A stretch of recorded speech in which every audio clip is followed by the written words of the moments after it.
నమస్కారం అండి.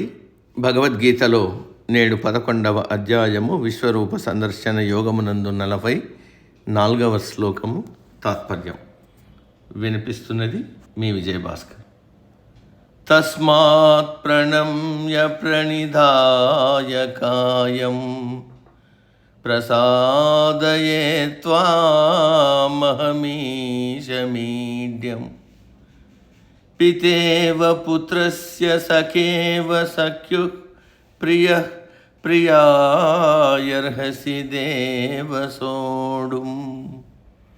తాత్పర్యం: ఈ లోకమునకు తండ్రి, గురువు, దైవము, పూజనీయులు అన్నీ మీరే కాబట్టి నన్ను కూడా తప్పు చేసిన కుమారుని తండ్రి క్షమించినట్టు, స్నేహితుని అపరాధమును మరొక స్నేహితుడు క్షమించినట్టు, ప్రియురాలి వాచలత్వమును ప్రియుడు క్షమించినట్టు నువ్వు కూడా నా తప్పులను అన్నింటినీ క్షమించు.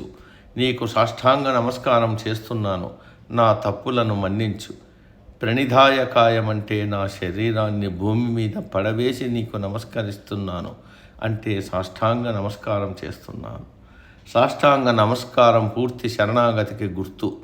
అహంకారములను విడిచిపెట్టి నీవే తప్ప నితంబెరుగా అనే రీతిలో నమస్కరించడం. ఆ నమస్కారం కూడా కృష్ణుణ్ణి సకల జగత్తుకు ఈశ్వరుడిగాను అందరి చేత ప్రస్తుతింపతగినవాడుగాను గుర్తించి సాష్టాంగపడి నమస్కరిస్తున్నాడు.